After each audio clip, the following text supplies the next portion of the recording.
Welcome to the Diesel Podcast presented by DFC Diesel. Chris, welcome to the Diesel Podcast. I look forward to chatting with you today about a VP44 second gen record setting truck and pass that you got and learning more about it. So welcome back to it. Thanks, man. It's been a few years since we've been on here.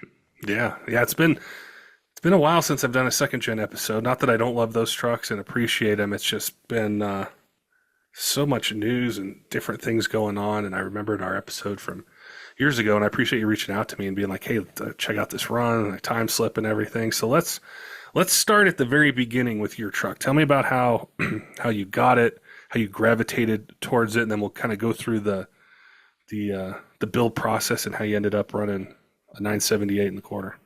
So I think the last time I was on was like August of 18, after UCC qualifier, we went out there and we had a successful season out there. We ran like 1050 and that truck was like 5,700 pounds and we came back up. I kind of went through life and a divorce and the truck kind of went to the back burner and I got it back out and we ended up finally killing this motor. And that was like, I want to say like September of 21. Same motor I ran at UCC, same motor I ran, all of 17. I mean, the thing had more nitrous through it than, probably a dental office. And it didn't owe me anything. I mean, it was a stock 53 block, stock cam, rods, pistons, everything like we talked about on that episode.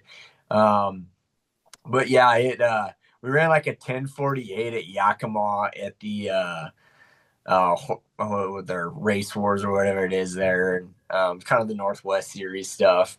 And I had 3 kits on it that pass, and it was one of those trips that I started to go on it, and I was like, everything went wrong. Like backed into the trailer had a brake that hung up, and I mean the first pass we made, like the fiberglass door delaminated at 125 miles an hour, and I had to go to a wrecking yard and buy a steel door so I could keep racing the rest of the day because my doors were 4.5 hours away. So we went like 1048 on fuel. And I told my buddy, I was like, hey, make sure you get this one on video. And he's like, why? I'm like, well, we're going to run a 9-second or it's going to blow. Like, this motor doesn't owe me anything, like full send. I think when the light turned green, I was probably sitting at like 40 pounds of boost when I left the line, and we picked up like 3/10 in the eighth, and at about 900 feet, I saw the smoke change in white and then oil coming out like from underneath the hood, and we coasted like a 1024 at 126 miles an hour, and I mean it didn't have any oil left on the dipstick. The truck went from white to black, kept it off the wall, so kind of came home, got thrown in the back of the garage, and life took over. Started my own business. That kind of really took off. Last year was like our first full year in it, and I really wanted to get the truck back out. I bought a spare motor like in 2018 when I moved up here to Idaho, just for the monster pump that was on it. I already had one. I already had Adam Winslet's first 1,000 horsepower VP monster pump, but I wanted another. I kind of hoard these things, kind of like every tuner I have a box sitting in the garage over here that I just kind of, everyone's like, hey, does anyone have this? And I'll post a picture of it, and they're like, you want to get rid of it? I'm like, no. So I kind of hoard those things, monster pump, red line boxes. I got one sitting right here on the dash. It's like that saying, "One is none, two is one." Well, yeah, I mean, that's just it. You never know what you might want to try, so it's kind of been one of those where I was really wanting to get back in it. Obviously, technology and weight and chassis and the safety factor was my big thing. My cage was only good to 10.0. I didn't have a front hoop. I didn't have, a certified cage. It was one I threw together before I went to UCC with a buddy of mine down in Coos Bay. So I knew I was going to have to put some money in my white chassis. And I was willing to do it. I still have it. It's sitting right behind this truck in my garage. So luckily I've got like a 48-foot garage with RV bay. So it's kind of my man cave. It's where I'm at right now. All the kids are here right now. So it's kind of my quiet time unwind and get to chat with you. And my buddy Jake Anderson ended up acquiring this chassis. Is actually Rick Fox from Firepunk Soul Chassis. And it's one that I think me and I don't know how many other guys have had like the man crush on it. Joe Frey did. It's the only fiberglass full cab in a second gen. I tried getting him to build me one years ago, and he's like, "Nope, I don't want to do it. It took too long." Um, and my buddy Jake had it. I did a lot of tires and wheels and stuff for them at their diesel shop at Northwest Diesel Works in Spokane Valley for all their installs. Um, and I was like, "Hey, dude," he posted it for sale. And I was like, "You should let me borrow it and let me put my VP in it and go chase this world record." And he's like, "Why don't we just make a deal and you buy it?" I'm like, "Well, I don't have the cash, to front that." But I also knew that the caliber of this chassis was one that I probably couldn't ever afford to buy with kids and life and everything going on. Um, so we came to a conclusion. Jake and Brandon made me a deal on it, and we threw my motor in it. And I kept kind of posting some teaser pics of the white chassis, hey, it's going to come back around. Little VP the Cood's coming back around for part two. Um, and there was only maybe, I don't know, 6 to 10 people that knew about it. I said, "Hey, this is what I acquired. Do you guys want to be in on this build?" And everyone's like, "Heck yeah." Like, this truck on Fire Punk's race skills was like 3,721 pounds with a common rail in it with compound turbos and dual pumps. So, I mean, I'm going from like 55 to 5,700 pounds to 3,700 pounds. Like, it's free horsepower. We all know that. Um, I got this running on my birthday last year, 2024, like first fire up. Um, it's a basic built motor again. It's a 53 block like I ran in my other truck. I don't care. I'm going to send it. The only difference is this one has a 188 220 Hamilton cam in it. I ran out of time to fab compound, so I was like, let's just throw a single 72 on it and see what happens. We went out to Deer Park Deer Park Airport up here. It's kind of little diesel drags, and got some fast gas guys out here, and we showed up with it. And I think first pass it ran like a 7.0, and I went full manual transbrake valve body, so I totally forgot I had to shift the truck, and total rookie, get the bugs out of my system, the adrenaline rush. And then like the next pass, like set it on the transbrake that Meyer Stump built me. I bumped in and I was like, "Man, this feels pretty gangster. Like, this is pretty fun." And I remember letting go of the button the first time. And I was just like, "Holy cow!" Like, this thing's a rocket, And we ran like 670s, and I didn't even have a tuner on it yet. I didn't have the right harness because we went from a 99 ECM to an 01 ECM.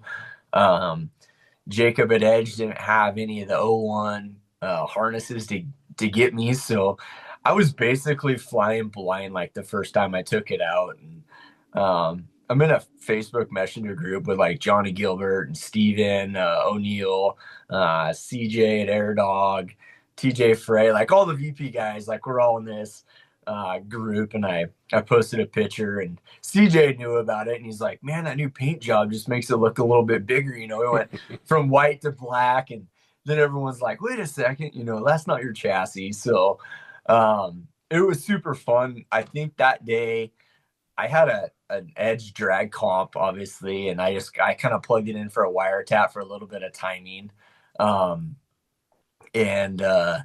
that day, like on fuel, like it ran like a 640 at like 111 on a no prep out on an airport surface on a draggy. I was like, dang, like this thing's gonna be fun. So we got it to the track the first couple times, and same deal. I kind of ran into some driver mods that needed to be adjusted and get used to the truck. We ended up running like a 1020, and I was happy. Put it away for the winter, and then this spring we got it out and started doing a lot more and working with some more companies. And um, the guys at Stainless Diesel sent me a sweet 5 blade 72. Um, Steven even laser engraved the little VP that could, like in the faceplate of it. So it was pretty cool. And he's like, man, I think this charger will do what you want it to do. And um, so we went out this year, and the truck was making moves. We went changed tires out on it. Obviously, I own a mobile tire company, so I ordered some different tires for it. We got some pro bracket radials on it, and that made a big change on it. And we went out, and I finally clicked off like a 995, and I've wanted to run nines for years, so that was super fun. And then that put us at the only single turbo VP44 to ever run a nine. So that was super cool. We kept pushing, and I want to say that was like on an 087 jet of nitrous. Like we weren't pushing a lot of nitrous through it. We had a spool jet and like a small jet. I didn't want to kill the Charger. I just kind of wanted it to live and have fun. Um, and then this August, I got married. The night before my wedding, there was actually a race, and the weather was perfect. And I looked at my fiance and I'm like, "Hey, I can I go race?" And she's like, "No." And I'm like, "Come on, let me go. Like the weather's perfect. I've got some really good friends in town." She's like, "People don't want to come and watch you race." I'm like, "But they do." And she's like, "No, because you're gonna go set the record, and I want to be there when you do." So I was like, "All right, I understand that. Family comes first, and I wanted them to be there when I did it." So we went out like the end of August, and it was 92 degrees. Um, the DA was 5,130 feet at the track, and I knew the truck could do it. We made some changes, changed the wastegate setup a little bit. I had a tune pretty well dialed in with what it liked, and I just knew that I had to do my shifts right, hit everything perfect. But the weather wasn't going to be in our factor that night. I was like, man, we might get close.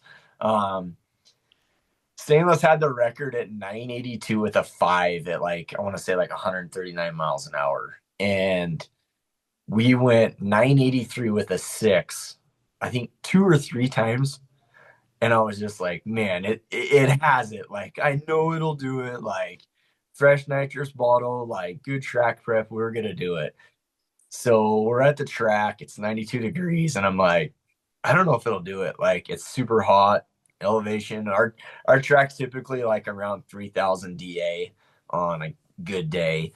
And first pass, I think we ran like a 986, and I'm like, well, maybe, I short shifted it, fell on the Charger a little bit, so I let it cool off for like 35 minutes. And I had a lot of friends that showed up to watch me that aren't real drag racing people, but they kind of know what it's about and everything. And we went and made a pass, and I was like, I messaged my buddy, and I'm like, I felt good.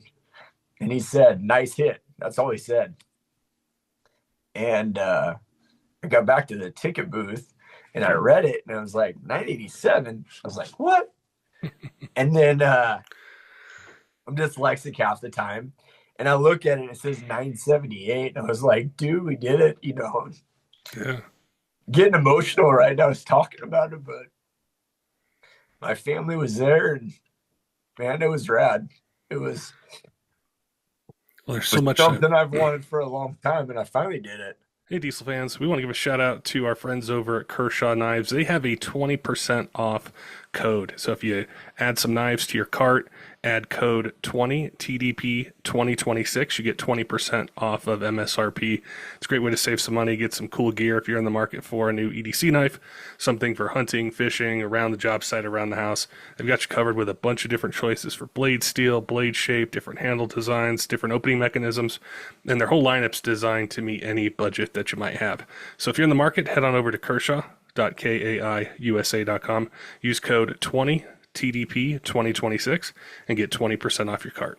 Yeah, there's a lot that goes into it, and that's like that emotion is I think when we're enthusiasts and we're around this for a really long time, that's what gets us. Because you think of the stories, like with your truck, from where it started to having to put it on the back burner a few times, to finding this, to people that helped you, to companies you worked with, and then all the time. Like, I'm sure there's tons and tons of passes you have, and it's like you have the frustration of it, of, man, I'm so So close. close. I'm so close. I'm so close. I haven't in trying to get it all together. So to see it come, to see it happen, like that's what diesel performance and even bigger is like racing. The racing side, the racing culture, racing community is all about. Is like it's so emotional. There's so much work and so much time. So I appreciate hearing that story.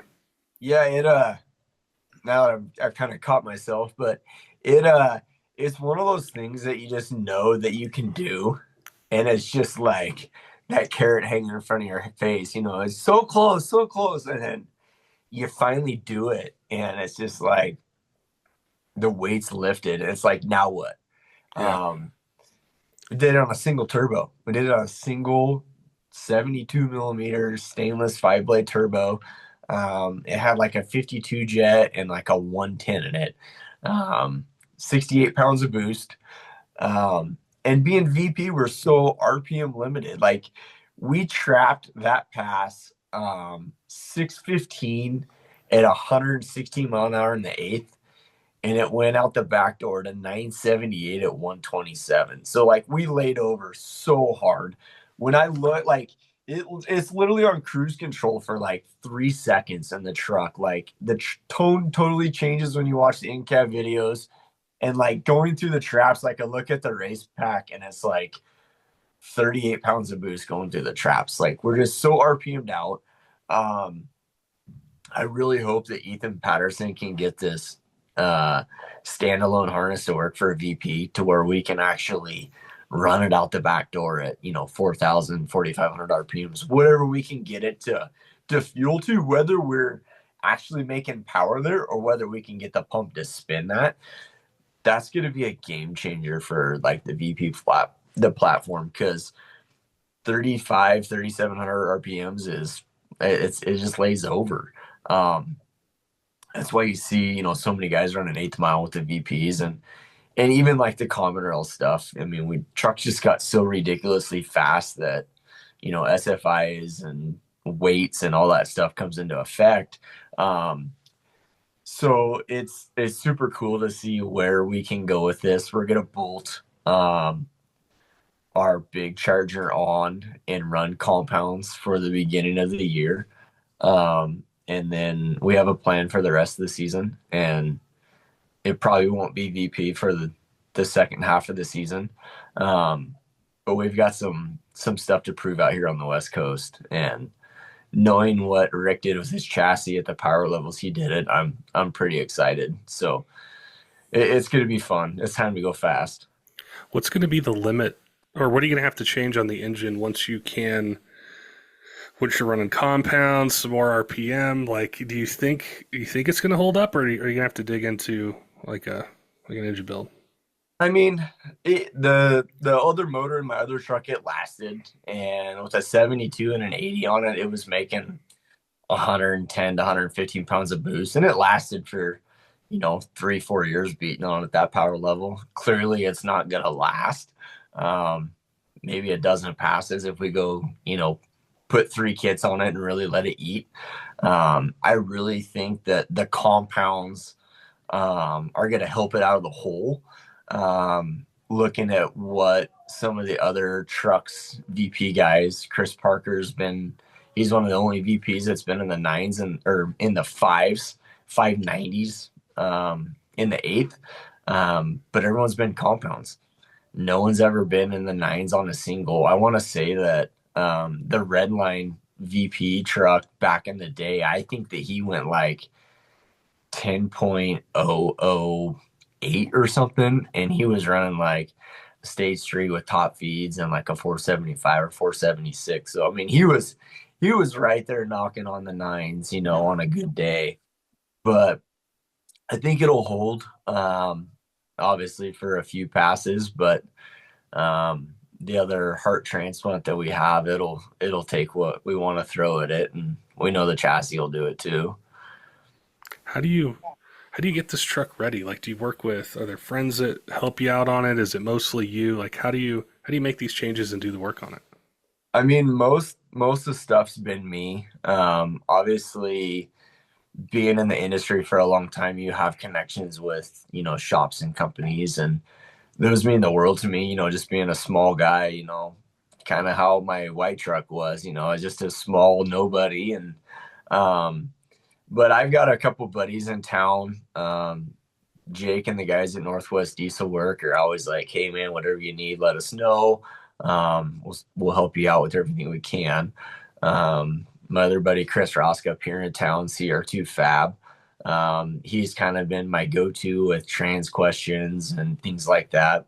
I try to do most of it myself when it comes down to it, but there's certain things that I know that one little mistake can lead to, catastrophic transmission failure and hard parts and big money. So it's nice having a good group of friends that reach out to you. My buddy Mike, um, he actually has this other motor in one of his trucks. So he's been a diehard racer for his entire life. He used to race turbo, Fox body Mustangs and stuff back in the day. And he got the diesel bug like all of us have. And he's like, "Hey, if you need help wrenching," so he comes and helps me, helps line me up at the track, make sure the bottles are turned on and my head's in the game when we're doing what we're doing. And it's been this last year has been a very small, tight knit group of friends, true friends that are there regardless, what's going on, and they just want to be involved with it, and they're not asking the world from you. And the companies, it's fun working with people that you can give back to them in the advertising, and they're sincere about it and they love it, and they like to see, the little, I mean, we all know that VPs and I mean, even P pumps nowadays, they're kind of the dying breed. Everyone's going electronic, and, for companies to still want to put products on the market and improve what they can do just because there's so many of them out there. It's been fun. It's been fun working with companies. We've got a couple of new guys on board for next year, and I'm super excited with what we can do with them. Obviously, I've tried so many different things with the white truck, with this truck already. I mean, we've changed turbos, we've changed injectors and transmission parts and everything here and there, and tuning boxes like I did at UCC.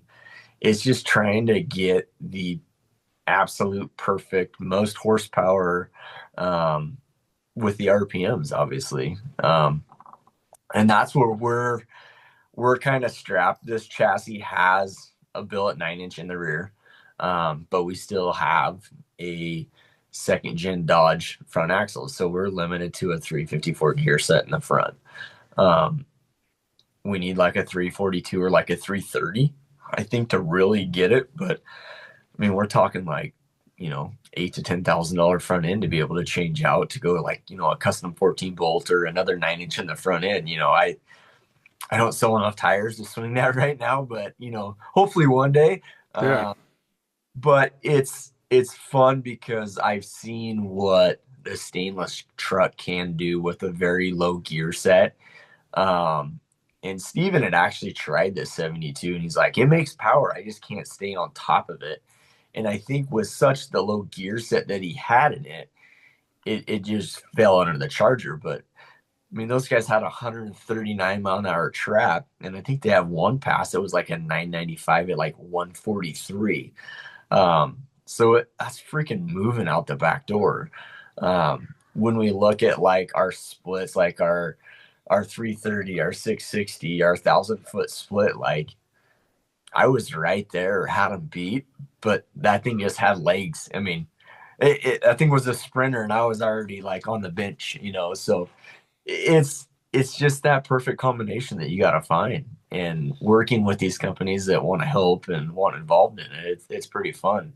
It was kind of cool. I made the post that we set the record, and a couple of the guys are like, "I see what stainless did, they had the record, they're still involved in it. And absolutely, like, Johnny is the OG of the VPs. He has been. He had the nastiest VP truck back in the day, and we all looked up to him.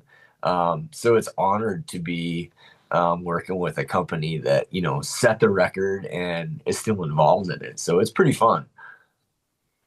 When you think about having somebody to chase, right? So probably years ago, you sat back and you'd mentioned some people or some racers, and they set an example for you to go after. So now that you've hit that 978, and you still like, I'm sure you're looking at the mile per hour and thinking, can I get it where he had it?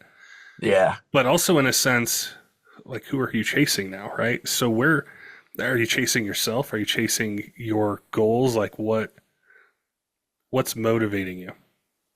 To set it deeper, obviously. Yeah, I mean, there's a couple quick trucks out there. TJ Frey, if Steven gets the Pink Panther back out next year, man, that truck's quick. I mean, that truck had the record for years. Um, Drew Carter, he's got a truck that's been in the nines. Um, it's I know it'll go faster, and I think the having a compound charger set up on it where we're actually making a lot more steam in the first, half to three quarters of the track. Obviously, we're gonna die out, on the top end still, but I think this chassis can definitely click off like a 950, 960 on a good day. Um, we went after we set the record. We went to Yakima for their little diesel drag, and it's super cool. It's just a bunch of guys that show up. They're average daily drivers like we all started with back in the day, and a bunch of semis. So track prep was not on point. I wasn't expecting it, but we put on a show. We ran like a 992 at 129 that night. The weather was in our favor, but the track wasn't. It's the first time that I felt this truck get loose. On the 2-3 shift, I brought the big stage of nitrous in, and I want to say I put like a 136 jet in it because the weather was in our favor. I'm like, man, I'm gonna let this thing eat. And when that big stage came on, like the truck came sideways, and I was like, wow, okay. Um, but we didn't do it. We had fun. The crowd loved it. I mean, that's what it's about. You go park it and pull the doors off it and the hood off it and cooling it down, and you get the little 5 and 6 year old kids that walk over and they're like looking inside and, hey, you want to sit in it? They're like, yeah, can I? And let them take the pictures. I mean, that's the next generation. So keeping these tracks open, supporting your tracks, that's where it's at. Keep it coming for my kids. um my daughter actually saw a post on my white truck. I was gonna post it for sale during my divorce. She's like, you can't sell it. I want to drive it. And I was just like, oh man, tearjerker moment, So Yeah. um so I didn't sell it. It sat in the garage for a long time, but so that Yakima track was pretty fun. We threw it down for the crowd, and then I was supposed to go to um the Northwest Grudge Series was having a big race over in Seattle. And that track's like at sea level. I mean, Brittany Forestry set the world record there. It's considered one of the fastest tracks with air and elevation and temperature and track prep that these guys put on is ridiculous. When they were at Spokane, they put like 60 gallons of VHT down on like the last eliminations final. I mean, if your shoes weren't tight, like they were coming off in the starting lanes. Um, they had pro mods running like 372 at like 202 miles an hour and resetting the record like every pass as it cooled off. So I was really excited to go there. But I was like, man, I'm gonna go test one more time before I trailer all the way to Seattle. I mean, it's a 5.5, 6 hour pass over. Um, and I went to Spokane, and first pass I got in, and I let go of the trans brake and the 1-2 shift, and we had no lockup. It was done. We finally hurt the trans. So I thought maybe it was a lockup switch issue, an electrical issue. I came back around and I went to set it on the trans brake, and we just blew right through it. So I was like, well, we're done. I'm glad it happened, 35 minutes from my house instead of hours and hours away in a hotel room and everything. Like, I'd have been pretty upset, but that race ended up getting canceled, unfortunately, due to weather and rain and stuff. So we're really looking forward next year to running with these guys out here on the West Coast, because they put on a hell of an event. I mean, they've got some of the fastest cars. The guys up here, they travel around the world and go race like these Pro Mod X275, 850 outlaw cars and stuff. So their track prep's awesome. It's the diesel side. When you pull up to a gas event, you're either loved or you're hated. And we got nothing but kudos from people and how cool the truck was. So it feels really good. I mean, it's like anything. You have all the different, imports, gas, turbo, NA, nitrous cars.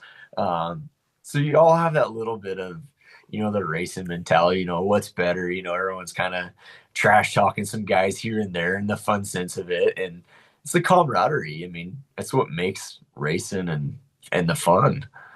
Hey, diesel fans, I wanted to chat with you about diesel fuel. It's something we've talked about a lot on the podcast, and specifically ways that it can lead to a lot of costly repairs. And the main reason that we have these issues is a lack of lubricity. Our friends over at Hot Shot Secrets have developed a formula that boosts performance and then addresses this issue. So whether you have an old truck, new one, something anywhere in between, we all face this issue. Hot Shots EDT is a 6-in-1 formula. It cleans injectors, boosts cetane, and it has 4 times the lubricity as their leading competitor. So it's a great way to be able to stay ahead of the maintenance curve, avoid those costly repairs, and the best part is it does the work for you. So all you do is add it to your regular fuel up schedule, and it's doing all the heavy lifting. So you don't have to worry about some of those issues that just come with diesel fuel anytime we buy it from the pump. If you go to hotshotsecret.com, use code DIESELPOD20. It'll get you 20% off your order. We really appreciate the team and our friends over at Hot Shot Secret offering this discount code just for you guys. So if you're in the market, head on over to their website, use code DIESELPOD20, and get 20% off your order. Common question we get from you guys a lot is, hey, I need a diesel engine. I either, I can't wait this long to get one, or normal place I get stuff from it just takes too long, or they don't have the parts in it that I need. Maybe my truck's not stock, or I tow heavy with it. I don't want to go back with just a stock engine. DFC Diesel is a sponsor of the podcast. We worked with them, hand in hand on doing episodes, answering technical questions. They have a complete lineup of Cummins, Duramax, and Power Stroke remanufactured engines that are set to a standard of ISO 9001 2015 standards, which is a huge deal in the aftermarket. And there's certain levels of quality testing, validation that are required for that. So when you get one of those engines, the type of quality that's built behind it with an industry-leading warranty that's really comprehensive. And the other thing with that is, sometimes the options that are out there, it's a basic OEM engine. You want a little bit more. You don't want to have the same failure again. So there's a bunch of different series of engines that they have, from core, street, tow haul, and also the Speed of Air series, which we've covered on the podcast before. There's a lot of really cool benefits to it. And if you have questions about that, reach out to them. If you don't know the type of engine that you're looking for, if you go to dfcdiesel.com, there's a ton of info there. You can send an email or you can reach out to them. Also, they're working with Speed of Air pistons, which it's the only piston that pays for itself. And there's a lot of really cool technology behind it. So you can add that into your build and be able to get better fuel economy, increase power, increase torque, and better engine life out of it. Some of the most common engine applications or series of engines that they have with that lead time, a lot of them are in stock or they have really short lead times. So you can check your favorite retailer or go to dfcdiesel.com, check them out, see what's in stock, see what you can get. If you have questions, maybe you want to do something that's outside of the normal series of engines, they have tons of choices for rods, cranks, pistons, valve train upgrades, tons of different things. So if you're in the market, definitely make sure and head on over and check them out. What's really cool about hearing this is when we did that first episode in 2018, so I'd been doing this podcast for 2 years then. So now we're 7 years on. I can't believe how fast time has gone. But in that time, I've done probably another 500 or 600 episodes. I've heard a lot of stories. And the one thing that stands out to me when I talk to enthusiasts, racers, companies, really anything, is the passion and how genuine someone is. And so I think talking with you today, I've been able to connect with you in kind of a different way. Like I understand a lot more of what has gone into this pursuit that you've had. Yeah. So somebody's listening to this, and you mentioned something going to that event, and there were some second gen guys there and some semis and everything else. And I think back to the first time I started to go to diesel events, and I had a truck. It had like a tune on it. I just went to go watch, right? But then I see the guys pull around, and they might, there'd be a truck that catches my eye, and I would think to myself, man, I would love to do that one day. I'd love to show up, go click off a 10-second pass. And I mean, I live in Denver, so it was like the DA would be like 9,000 feet or something like that. So like it kind of sucked, but it would be like, man, I'd love to have a 10-second truck, but I don't know how to get there. So I want to go back to the second gen trucks for a second and get your perspective and your opinion on them.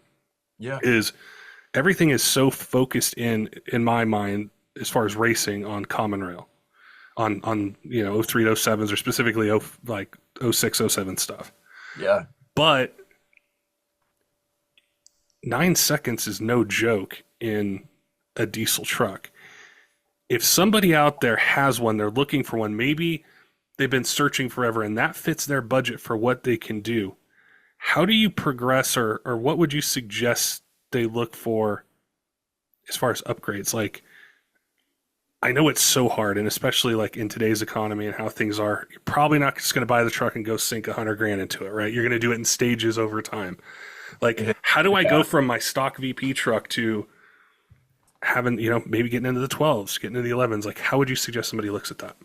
I mean, there's so many awesome companies out there, like, Power Driven with their power packages, and Diesel Auto Parts. I mean, everyone has like, a kit you can buy, it's injectors, a tuner, a turbo, different levels and stuff. So obviously we start adding more fuel. The electronics are huge, being able to tap the pump and have a little more control over the pump. That's where we really start making the power. But air and fuel and, a solid trans setup, you want to go out and have fun and, have a 770 bracket truck. I mean, it's not too hard to get there. But yeah, it's one piece at a time, it's, you don't have to go out and dump all the money, but it's hard because, like you say, you see these guys out there. And I remember that. I remember my first NHRDA event, I thought I had a pretty quick truck, and I pulled up and I ran like 1280s, I want to say. And it was a white truck. No, actually the first time I went was in Portland. That was probably like 2010, I want to say, 2011 maybe. I borrowed my boss's mega cab. I borrowed a gooseneck, and I took my brown 01 that I called the Brown Bomber, and it ran like 1321s. And I kept trying to go faster and faster. I'm like, I just want to run a 12 tonight. And I went back around, and the truck had a stock output shaft in it. And I got a little trigger happy on the nitrous button, and I ended up snapping the output shaft. And I remember Randy Cole's like, well, at least it's not your daily driver. And I'm like, dude, I borrowed the mega cab. I borrowed the trailer. Like, this is my daily driver. Like, I'm walking to Les Schwab come Monday morning now, and, but it's just so fun to see how it's progressed, technology, the transmissions nowadays, 47, 48s, and then you got all the fast guys going turbo 400s with big money. But you look at, when you started this podcast, when we did our podcast back in 18, 2,500 horsepower was, you were the king, and then McCormick goes out this last month and smacks 4K, and then, everyone kind of loses their mind, and then he goes and adds more to it, and it's just like, where's the limit? It's like Josh said, there's more in it. And like this truck, I know there's more in it. And I talked to Josh, and, he kind of knew what was going on. I'm like, I'm contemplating selling it. He's like, what do you want for it? And I'm like, well, if it goes back, it goes back to my buddy Jake. I've already made that deal with him. You know, he made me a smoking deal on this chassis. Um, but he, like Josh said, he's like, don't get rid of it. Like, seeing you do it with your family, like he talked about in the episode with you, you know, it's your priorities change with kids, and it's 100%. You know, your family comes first. Um, but the industry just keeps pushing people to do things that people don't think are possible. And big guy or little guy, I mean, you look at Josh, you know, the guy's worked his butt off. You know, his social media has been great, you know, and he's kind of taken what he has and runs with it. And I love it. You know, it's super cool. You know, you got other guys out there, you know, East Coast guys that are building crazy chassis now. Petrick, you know, his chassis is going to be insane. Um, when you talk about like the camaraderie, like I love seeing Derek Rose and David, you know, chip back and forth at each other on the chassis and stuff. It's what it's about, you know.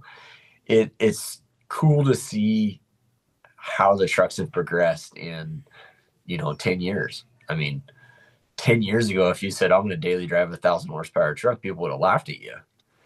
And now it's pretty common for guys, you know, in places and stuff. But the second gen trucks just have so much to offer. You know, they're cheap.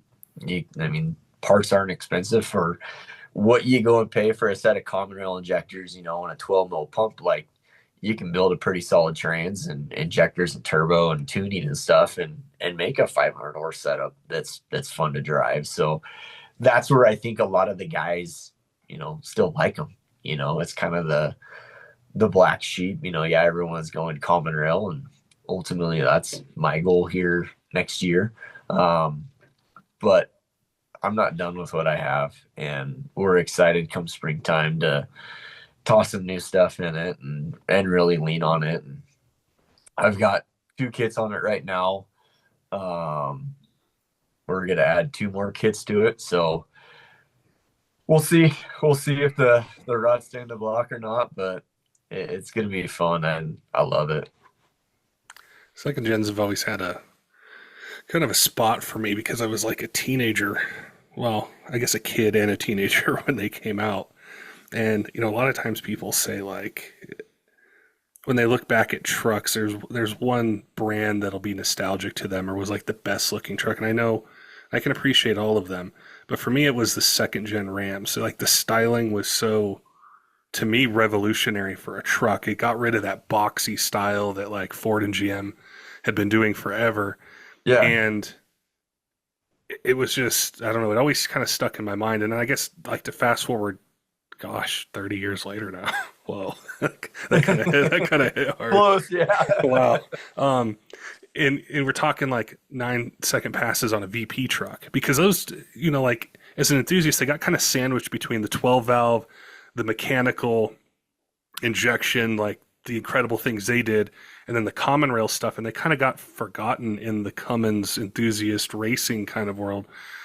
But in 2025, we're talking about this, and I'm sure there's a ton more things that you can do and different setups to get it to go even faster.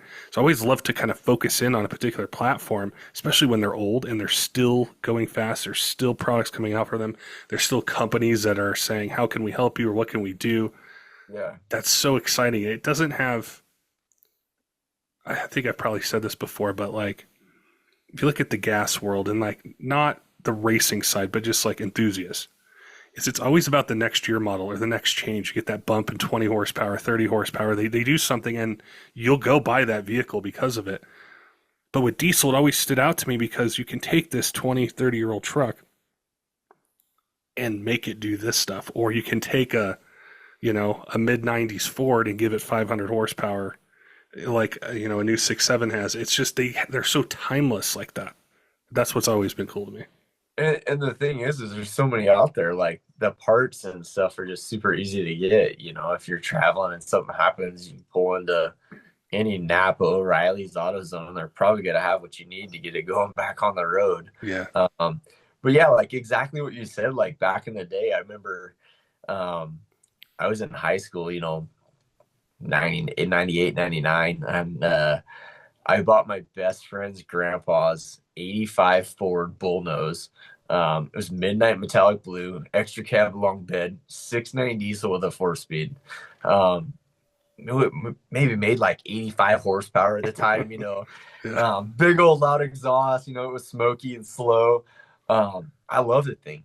And I had a couple friends that had, a 2001 Dodge Ram diesel. And I was just like, oh, I think it's cool, but I was like a Ford guy then. And, oh, I'll never go that way. And then I got my first '01 after that. And I kind of started my Dodge trend in the second gen stuff. And I absolutely love them. I love the look of them. They're sleek.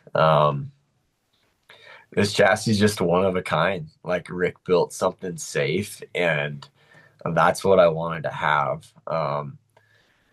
Just getting in something with this speed and, seeing people, if they do have an issue, obviously safety is our number one priority. Like I want to come home to my kids and my wife.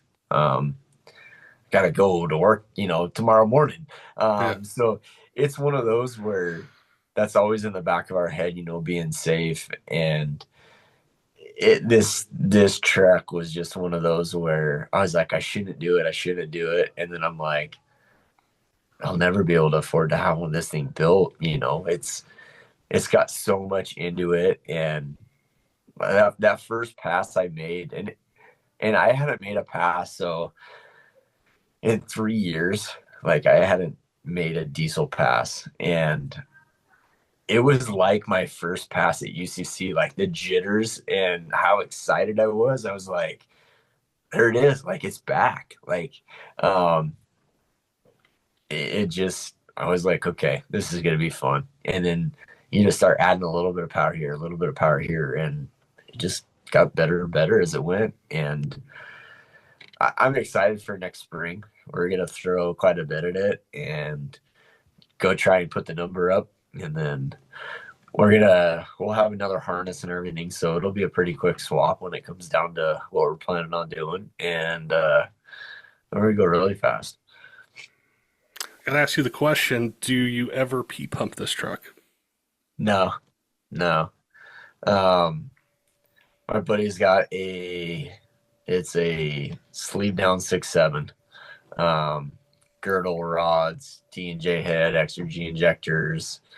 Um, it's gonna be fun. It'll be 1,200 horse on fuel. We'll have a few kits on it. If I recall right, Rick went like 551 with his chassis, right around 1,200 horse. Um, so I just want to have like the fastest truck in the Northwest.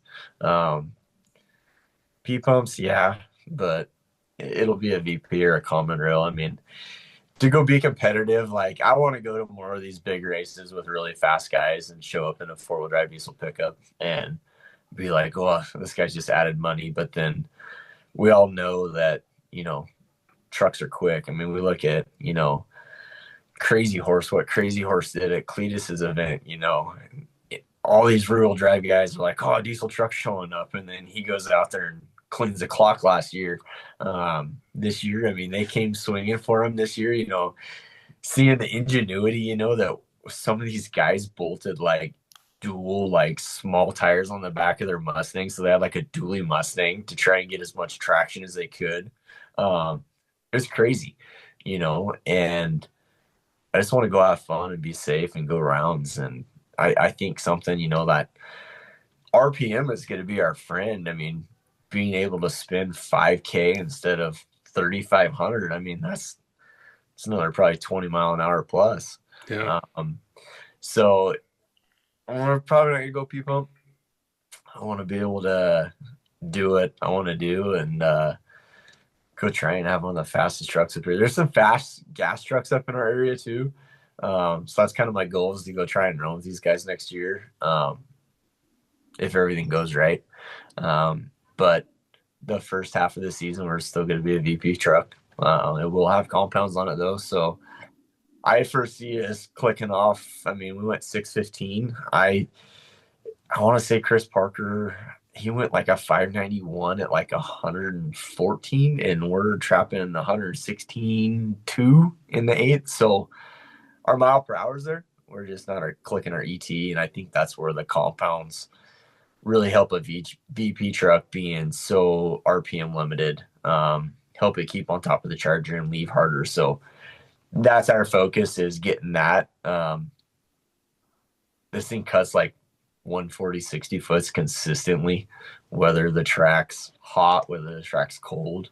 So, I mean, when we used to cut like 150s, 148 or 158s, bad tracks would cut 160s in the white truck. So weight, the chassis, shock suspension, like every little bit helps. And it's super cool to see what we accomplished and what's up for next year. So I'm pretty pumped, and we've just got some killer companies that we will get to work with, and I appreciate every one of them, just being a little guy that lives out here and works and kind of blue collar job, and it's going to be fun. I mean, the racing industry isn't going to die. We know it.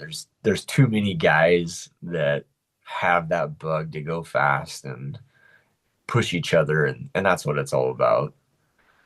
Well, it's cool to hear the platform you chose and how you're doing it. And I appreciate you reaching out to me and sharing the video and the time slips and stuff. And over the years, you've sent me updates on the build and told me things that you're working on. So to see you be able to get where you wanted to go is cool. I know you're not done.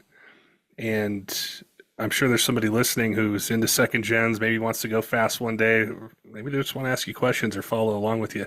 Where can they find you on social media and some of these different pages to maybe learn about their truck or see what you're doing or just follow along with you? So, like, a lot of the Facebook forums and stuff, like, someone will ask a question and then you get, 50 people that are kind of the smart aleck, responses. I started the VP44 powered Cummins page.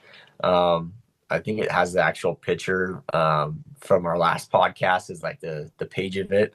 And everyone in that page is great. I don't put up with the nonsense. It's a super informational page where guys will ask, what injectors, turbo setups, and it's a lot of real world data. I have a lot of people that still reach out to me direct. I'm on Instagram. I'm on Facebook still. I try and keep up with them as much as I can and respond to people. And, this is what I've done. The biggest thing I will say to guys is if someone gives you advice and you go like the total opposite direction, like, don't be surprised when you come back and I'm like, what'd you expect? Like, you went with totally what was not recommended to you and you're not happy. Like, there's so many of us that are willing to share advice and setups and what works and what doesn't. And then when you spend that time giving advice to someone and then they totally ignore it and do something else, and they're like, why does this thing run so bad? And I'm like, what'd you do? And they tell me, and I'm like, duh. But you're just like, what are you thinking, man? Like, I've been down that road. Like, it either works or it doesn't.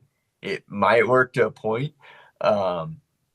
We all know that every truck responds differently. I mean, you could have 3 trucks and put the identical same things in them, and one truck's gonna make 20 horse more, one truck's gonna be right in the middle, and one truck's gonna make less. It's trucks. I don't know what to tell people, but pump technology.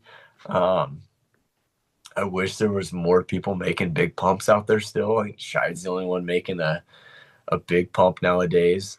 But 10 years ago, I made 718 horse with a standard output VP, and like a 64 475. And that's kind of where it started. And people have always asked me, what are you going to do when that pump dies? And I don't know. Like, honestly, like, this last year, I thought the pump was acting up. It ended up being some harness and map sensor issues that we fought. So it's one of those where I know it's on borrowed time, and that's why I'm planning the next step while I can. So many guys go that route, but I don't know. It's just one of those where it's not cheap at all. I mean, even having a buddy that is like, hey, let's put this motor in your truck and let's go really fit, let's go fast. Let's go mess guys up and, go run with the gas guys. I mean, it's his motor, it's not mine. Um, but the small parts, I mean, we're gonna have to buy, a big pump. We're gonna be a standalone harness and tuning. When it comes to that, like, I'm not a tuner. And I can push buttons on my edge of my quad and I can do things, but it's a whole different level that I'm excited to get in and try. And, I think you asked me, in 18, are you ever going to pee pump it like you just did? And I told you back then, I was like, I'm not going to do it, but my buddy Randall, and it's just, could I do it? Yeah. But at the same time, there's another step in technology. And obviously, we look at like power driven guys, like they still love the mechanical stuff, and now they're dabbling in the common rail stuff, which I think is awesome. I watched their podcast, like I watched all yours, and it's funny, Meyer's on common rail and they're running mechanical still and making fun of him, and it's just it's the competitiveness in everybody. We all want to be that one next step, and seeing what the big name guys are doing out there now it's a whole it's 10 times level above what I'm at, but it's super cool to watch what the industry's done. I mean, 2,000 horsepower was huge, then 3K and 4K now. Like, UCC next year is gonna be pretty crazy. That's my prediction. It's gonna be wild. I think there's gonna be some huge numbers. I think there's gonna be some giant failures. Obviously, guys they're gonna swing for the fence. You get guys that set the bar high. Chris Patterson set the 3,000, then Ziegler, and then it was McCormick, and everybody else is chasing it, and guys are doing it now like it's nothing. So it's going to be super cool. I'm super excited where the industry's gone. Technology and everything, so it's just crazy. Well, it was cool to chat with you today, Chris. I appreciate you giving me the update on what you've been working on with the truck and racing and everything since we chatted last. It's cool to see where you're going, and gives some second gen fans like a kind of a roadmap of going from stock to mild to it's pretty far into the nines and where you're going to end up at. So I appreciate you, like I said, sharing that news when you did it and making time for me today. I know you're a busy guy, but it was a great conversation, and look forward to seeing what you do next year. Absolutely. I appreciate you having us back out, and I can't wait to reach out next year again and be even deeper with you. Don't forget, Diesel fans, make sure and head on over to Kershaw.kaiusa.com. Use code 20 TDP 2026 to get 20% off your cart. It's a great way to save some money, get some cool gear if you're in the market for a new EDC knife, something for hunting, fishing, around the job site, or around the house. They've got you covered with a bunch of different choices for blade steel, blade shape, different handle designs, different opening mechanisms, and their whole lineup's designed to meet any budget that you might have. So again, if you're in the market, head on over to Kershaw.kaiusa.com and use code 20 TDP 2026 for 20% off your shopping cart. Also want to give a shout out to some of our Patreon supporters: Robert, TSW Diesel, Brian, John, all of our other Patreon supporters, all of you who subscribe on YouTube and podcast apps, follow us on social media. We appreciate all your support here in year 9 of the Diesel Podcast, and look forward to bringing you more of the content that you want to hear in 2025. Till next time, keep the shiny side up.